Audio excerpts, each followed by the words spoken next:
I know that Man City against Arsenal was the big match today, but if you didn't watch that Barcelona versus Rayo match in depth, good thing you're here, because I got you.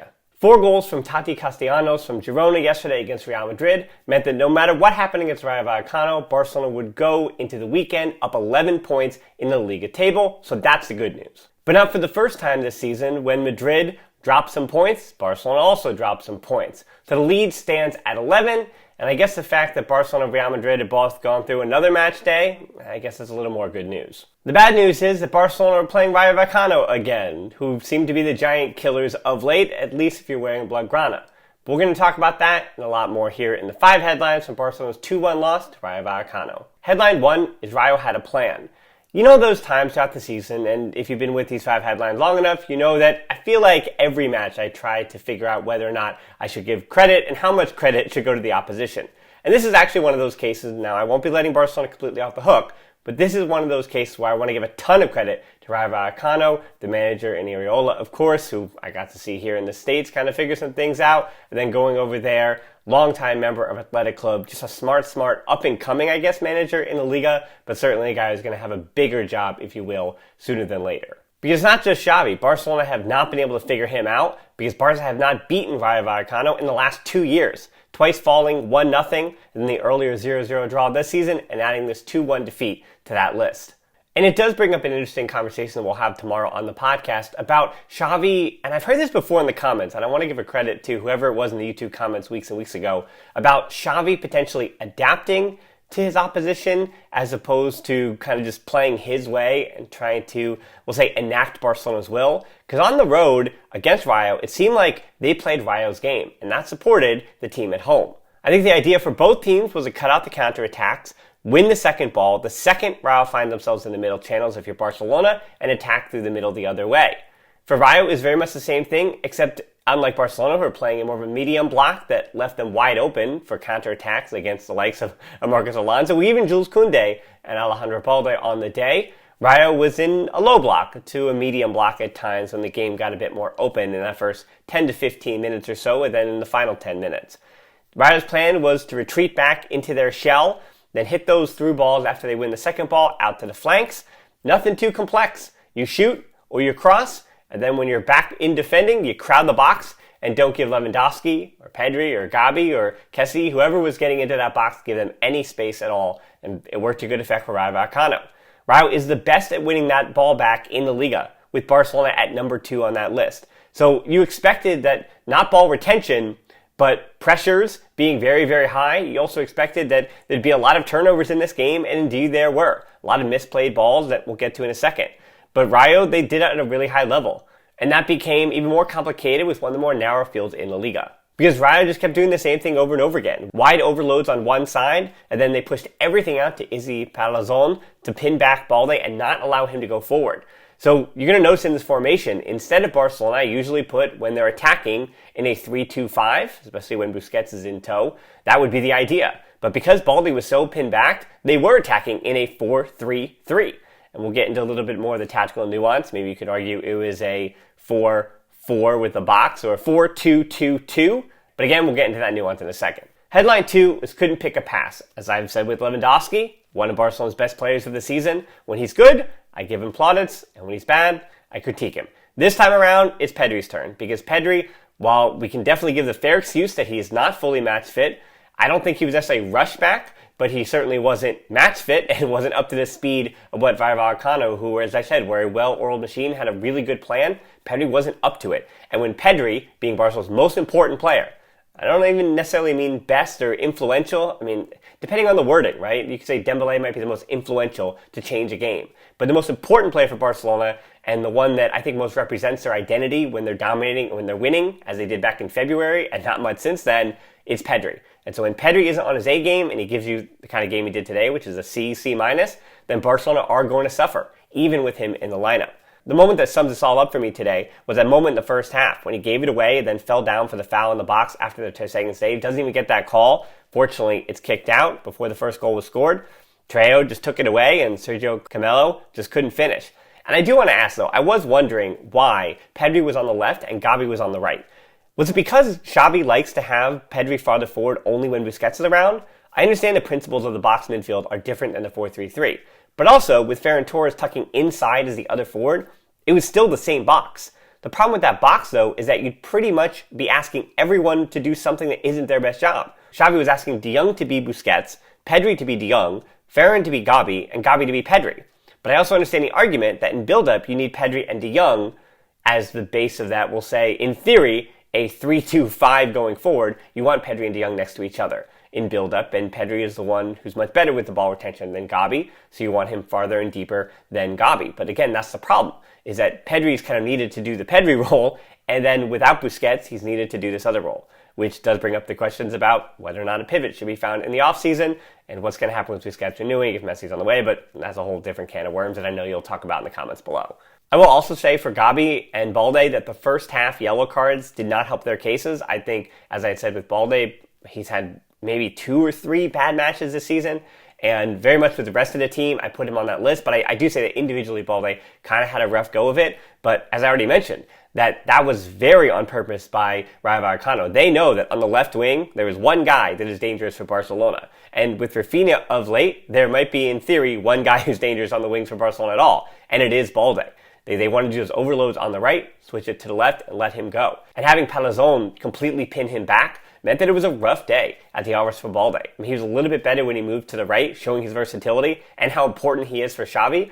And I think for Xavi, it was almost getting Alba on the field and moving Balde over was to give him a breath of fresh air so he had something positive to take potentially into the weekend. And lastly on this topic, it's a bit frustrating because I just praised Araujo on the last podcast on Monday with Levon about the improvements that he has made with the ball at his feet. And yet tonight, he left an absolute egg with his progressive passing, as in none of it. Barcelona as a whole completed 81% of their passes. And even though Rayo was at 72%, they were fine with that because of the reliance on taking chances with those balls to the flanks and anything that would come in transition. As I said before, the better teams and Rayo, they were fighting for the Europa League spots, and likely now they're just going to be in the top half of the table. But as we've seen this season, Rayo's a team, while their recent form and draws haven't been supportive to their overall record, they're a team that does have a plan. And that plan, again, was, say, Araujo, beat us through the middle, and instead, Barcelona just kept pounding it over the top, way exceeding their average balls of long balls. And they were not getting them at a high clip, and Rayo Vallecano looked at the number and say, that's exactly what we wanted, and Araujo, you did exactly what we wanted. 3 is no clean sheet in Vallecas. I do want to give a little bit of credit to Rayo as well on the goal, because that goal by Alvaro Garcia that does kind of change the course of this game and the reaction of this game, while it is not good that Barcelona got punched in the mouth and they just took it on the mouth and allowed it to happen, and there seemed to be no fight until it was too late when Robert Lewandowski gave him a little bit of hope. But it was a good goal by Alvaro Garcia. However, it does bring up some questions about Jules Koundé and Ter Stegen. I mean, I don't know how much Ter Stegen really could have done on that one, but Koundé, he was a moment too late getting wide enough. The shot goes right through his legs, and it has enough power to beat Ter Stegen. It's just a really, really good finish at the far post. Garcia loves to score against Barcelona, by the way. 3 goals, 6 matches against the Blaugrana, and a little bit of a defense as well. That is just the 10th, and then later the 11th goals they've conceded in the Liga this season. And while Koundé and Ter Stegen could have done a little bit more, again, sometimes just clap it up for your opponent. Cameo, by the way, is young, 22 and on loan from Atlético Madrid, and Fran Garcia, who had the second goal, he's in his early 20s too. But everybody else in that Rayo Vallecano team is 27 or older, including the 35-year-old Oscar Trejo up top. And I think for Barcelona, the experience of Rayo Vallecano was something they couldn't handle once Rayo got that goal. It wasn't like Rayo completely sat in their low block. It's that Rayo knew what they did well, and they continued to do that into the second half, with the exception of those moments when I felt like, they were using a bit too gamesmanship to the point that I feel like Rayo, sometimes teams do that to themselves, where you fall down and get too many cramps, and it actually allows the other team to take that step forward and use their desperation against you. And I think that's why Barcelona did get their goal in that second half, to make it a little interesting down the stretch. Headline 4 is questions for De Jong, just like Pedri and De Jong. I did say for a while, the second these guys come back in tow, and I gave them credit against Atlético Madrid, because just their very presence was enough to have Barcelona get those 3 points in a game that felt must win. And it isn't a weird thing, right, that Barcelona needed to win. It was a must win against Atlético Madrid, or else La Liga might not have been theirs. And yet, a few days later, they lose to Rayo Vallecano, and not say that I'm more okay with that result, but again, Real Madrid losing to Girona was just so essential to this loss not feeling as terrible as it does. But it still does stink, because again, De Jong and Pedri, they looked like they were coming back and they were fine. They were limited minutes against Atlético Madrid, but today you felt like, they're going to have a full run out, and yet De Jong absolutely didn't show up either. Again, the whole team didn't, and when your whole team is bad and you cannot control a match at all, the first person in a 4-3-3 at Barcelona that you're going to look at is, of course, the pivot. That's why Busquets, over the last 2-3 seasons, when Barcelona are not even losing possession, but when they feel like they're getting outplanned, outmaneuvered by the opposition, especially in the midfield, then it's been his fault. He's been blamed, I think, in moments when I think we're a little bit reaching. And De Jong today, you could do the same thing, but I also think he was just poor. He just didn't look right. The second goal put a limelight on him as well. I think it's a lot of luck on that goal as well, by the way. It was a misplay by a Rayo player where De Jong has to try to slide off in the pass because he gets wrong-footed by the mistake made by the Rayo player who tried to jump on the throw-in, and Fran Garcia was just right in the path, bounces perfectly for him, and then nobody kind of steps in because, again, De Jong is on the ground, and the center backs are already trying to figure out where they need to be, and there's not enough time, of course, for those fullbacks to get over. Ter Stegen probably could have come off his line quicker, so not everything is on De Jong on that goal, but yeah, it's a tough one.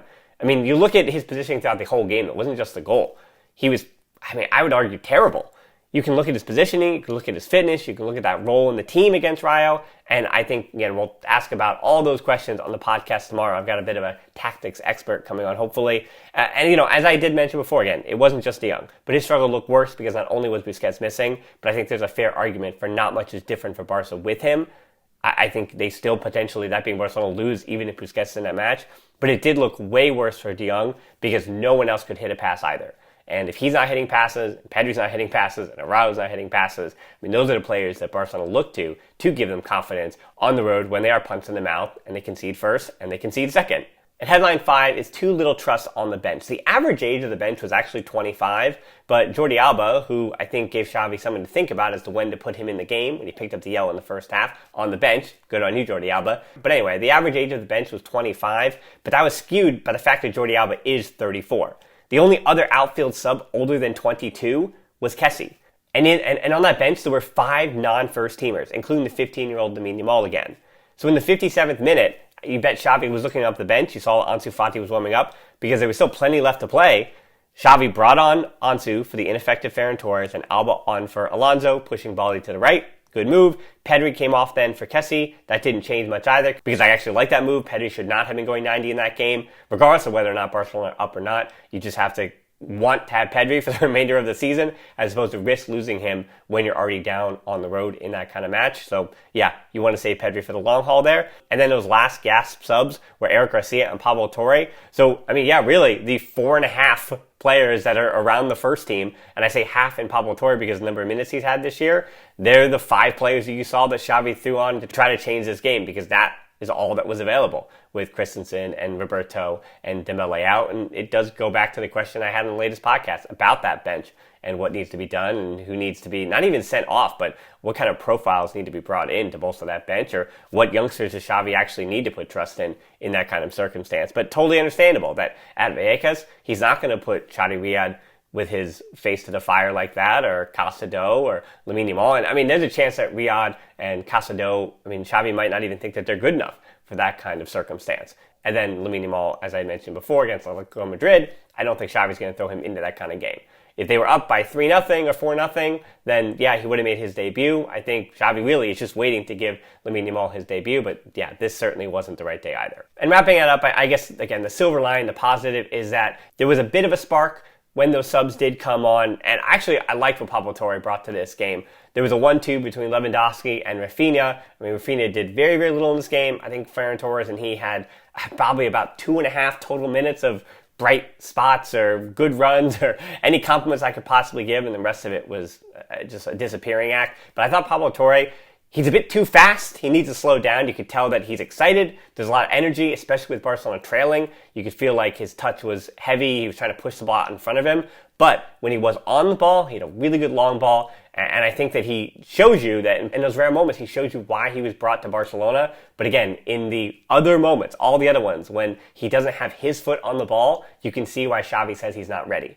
So I do hope that he can figure out whether it's on loan next season or wherever he fits in the depth chart, regardless of who's coming over the offseason, that he can figure out everything else. Because yes, there's quality when the ball is at his feet. But as I say, with a lot of youngsters over a long time, that you cannot have the ball at your feet all the time. Barcelona especially. You cannot be ball dominant, especially in the midfield. You're giving it away very quickly. And Pablo Torre, when he's on the ball, it is really, really good, and good things can happen. But there's enough mistakes that he makes, even in those limited moments, where you go, okay, the other team, especially a counter-attacking team like Rayo Vallecano, would have made life difficult for him. Let's say if he had started this game to give Pedri additional rest, or if they had rotated Gabi, which hasn't happened in a long, long time.